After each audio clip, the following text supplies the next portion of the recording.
I get frustrated with the amount of nonsense information out there about whether you should rent or buy a house. There are some big dog, especially American influencers, that I think are perhaps grossly misinforming us on whether we should rent or buy, especially in the context of the UK. And I'm going to put the record straight. So for context, I have 340 rental units that I own with my business partner and 1,350 rental units that we manage in our management company. So I know property.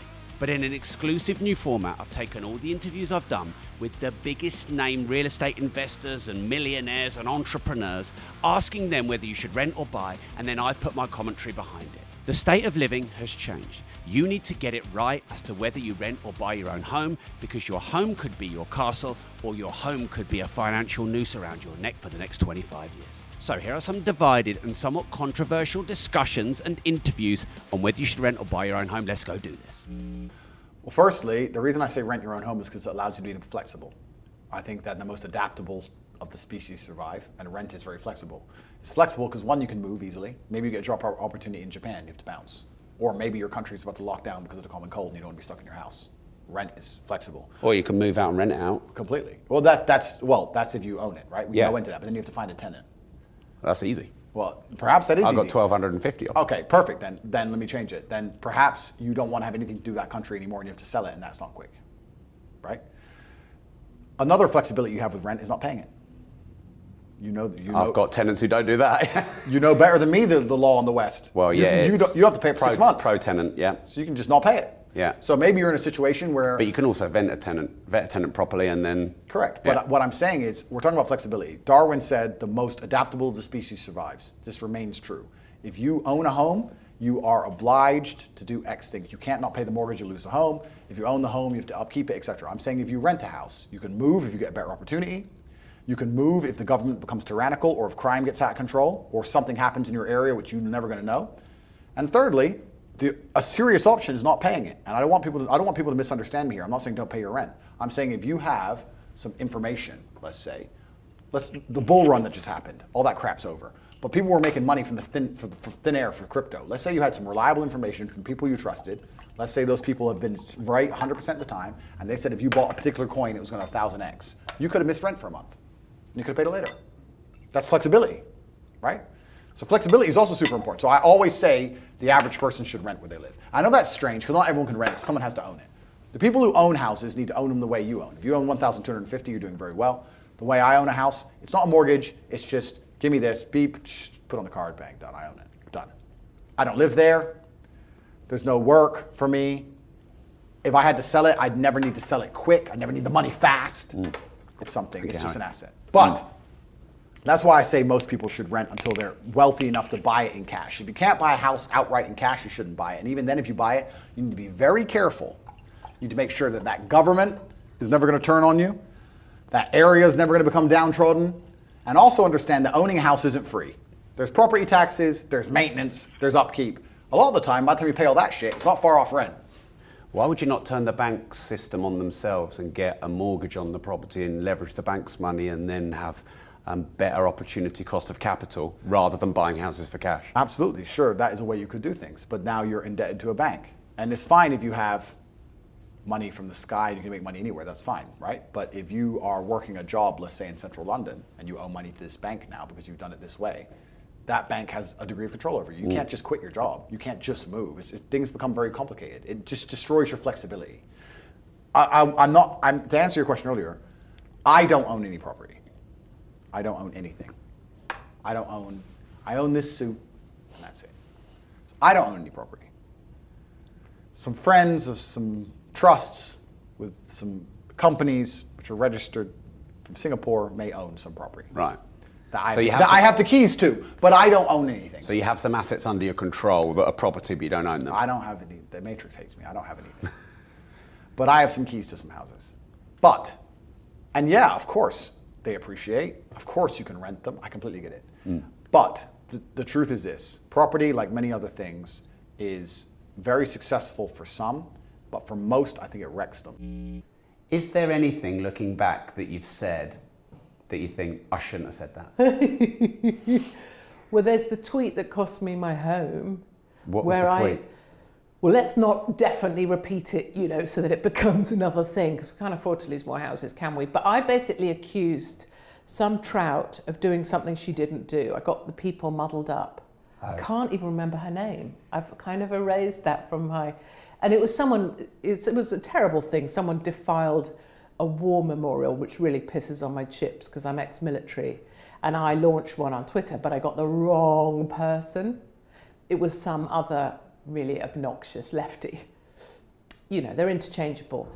But anyway, she sufficiently got litigated, and a new law was created that said, a new online law, because that law of course doesn't exist until we make it up, that said that I did her serious harm at the time of publication of that tweet. And that cost me my home. To fight that. Do you think you should own or rent your own home? Well, it really depends. I mean, there's no right or wrong answer here. If you're going to live in the same place for 7+ years and that's your personal asset, then probably you should buy it because it becomes cost effective to do that. If you're likely to move, then within that 7 years, and that's likely, then definitely you don't really want to be buying it as your personal property to be living in. Having said that, if you're buying a property to rent it out, that's a completely different thing, and you can obviously rent for yourself and have a buy to rent without any shadow of a doubt. That's an investment. But the place you're living in, really, it's got to be a 7-year plus. Why is that? Thing. Well, because of the cost of ownership. I mean, Right. first of all, you've got your land registry, you've got your mortgage Stamp costs, duty. you've got stamp duty, you've got all your various insurances. Probably a refurb. You've got refurb. You've got the boiler's going to go, isn't it? Everything. Everything that's involved with it. I would say it's 7 years. I don't know if you think that as well, but I think it's about 7 years, and then you're probably into making some money. The thing that I think a lot of people confuse with property, personal property we're talking about here, is you buy a house for yourself and it doubles in value. I've doubled my money. Well, you haven't, because you've had all those ongoing costs within that time period. So people don't take that into account. It's a bit like doing up a classic car. If you didn't enjoy doing it, well, you should have charged for your time. If you charged for your time, you made a loss. Yeah, I've got a Ferrari Testarossa that's gone up in value, and it's just had £16,000 spent on the engine, and that's wiped out all the value increase. Yeah, mind you, that did jump a lot. Testarossa jumped a lot. I mean, they were sitting, I believe, at about 80, 90 about 7 years ago, seven to 8 years ago, and they had quite a jump, didn't they? And where is it now? 220, something like that. I'd be a bit conservative on that, but I've definitely made somewhere around that area, isn't it? Yeah, made a pound or two. Yeah. What about this though, Mark, with the buy versus rent? 7 years, or let's say 5 years. So yeah, okay. So I'll take 5 years. We break your 7 year rule, move it down to 5. 5 years rent lost. It's gone nowhere.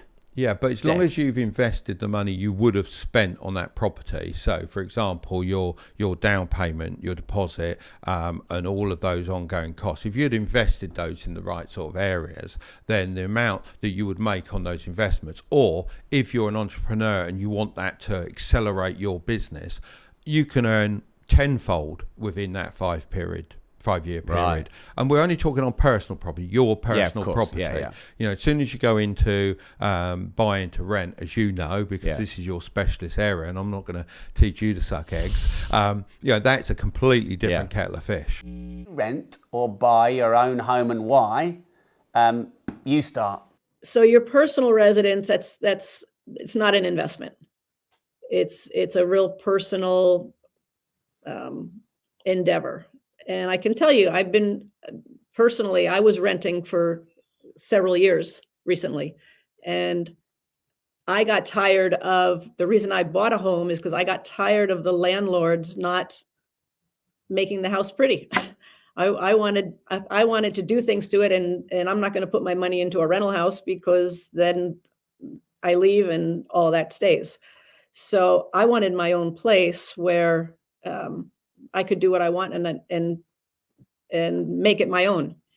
So for that reason, that's a personal reason. You have to go there. But the other reason is, and this is more on the financial side of things, when when we look at investments, there's a gap, and I learned this from one of my investing partners.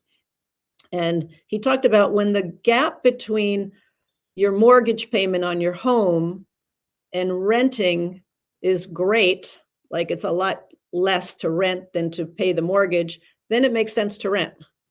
But when that gap is really small and there's not much difference between what you're going to pay for a mortgage and what you're going to pay for a rent, then maybe you would consider buying a house, because then possibly that would give you equity and that value possibly could go up.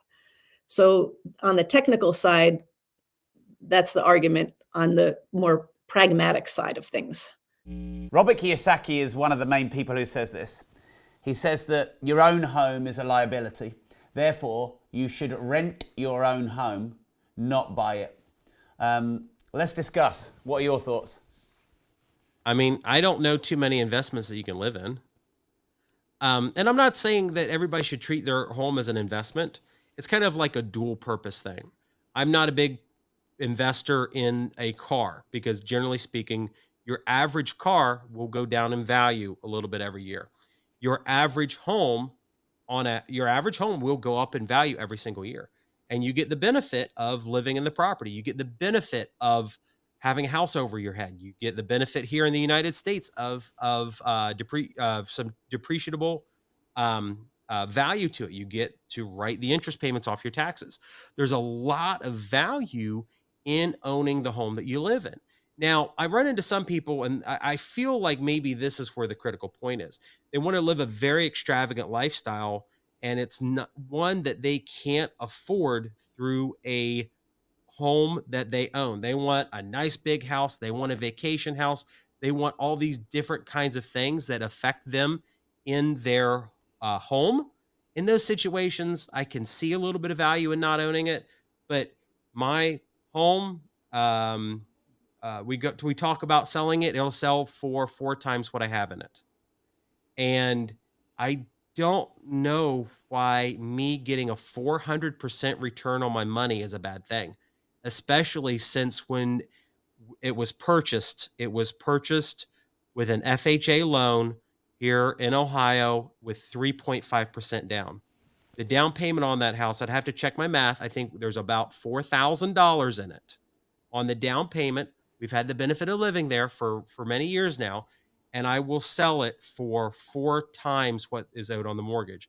And let me try and do the quick math. 300, it'll be about 300 times my down payment on it. And I very fail to see why that's a bad thing. People who say you should buy a home believe it's the greatest investment of all time, the home that I live in. But that's one of the biggest lies when it comes to real estate. No wealthy person in the history of time has talked about how they became rich because they bought a home and then they paid off their home. It doesn't work like that. People assume that buying a home is the key to generational wealth. But what you have to understand is buying a home is good. There's nothing wrong with buying a home, but you have to understand what it is. It is not... If you want to make a good investment, buy a rental property. You want to make a good investment, invest in a business, invest in stocks. Your home is completely different because your home is a money pit until you sell. And then you have to hope that you can sell it for a profit. Now, yeah, if you bought your home 20 years ago for $200,000 and it's worth $1 million today, you might feel rich. But let's really quantify that, because when are you actually rich? If you bought your home for $200,000 and now it's worth $1 million and you sold it, you got $1 million in your pocket. That's great. And now if you go and rent an apartment for $1,000 a month and you have $1 million in your bank account, you are now richer. Great. But what ends up happening to a lot of people is you live in this home, you bought it for $200,000, it goes up in value to $1 million. And now you want to upgrade the home. You want to upgrade the kitchen, you want to upgrade the bathroom, you want to upgrade the appliances. You need money to do that. If your income can't support that, what do? Well, you got all this invisible equity in the home. How about we pull some cash out? Now you do a cash out refinance. You got some money in your pocket, debt free. Let's go.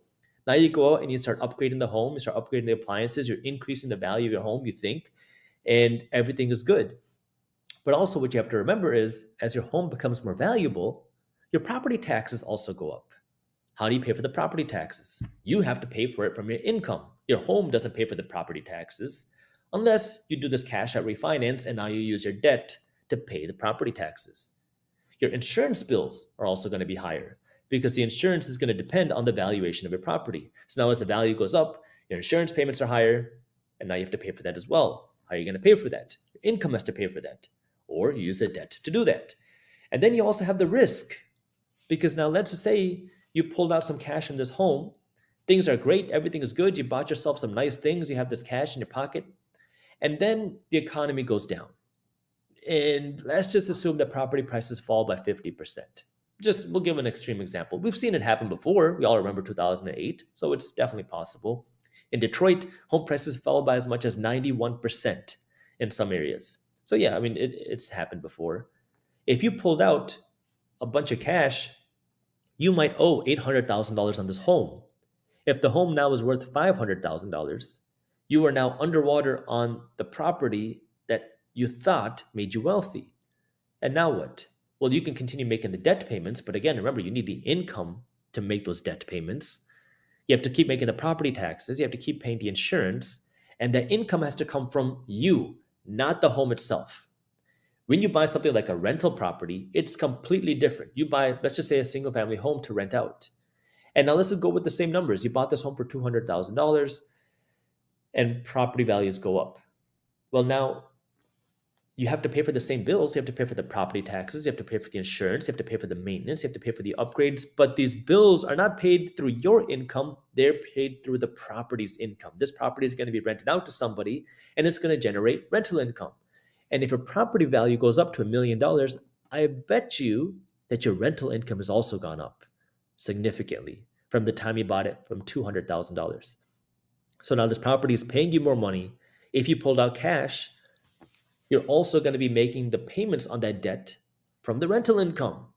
So now it's a completely different way of looking at it. So now going back to the question of renting versus buying, which one is better? It depends on what you want. There's nothing wrong with owning a home, but you have to understand why you're owning a home.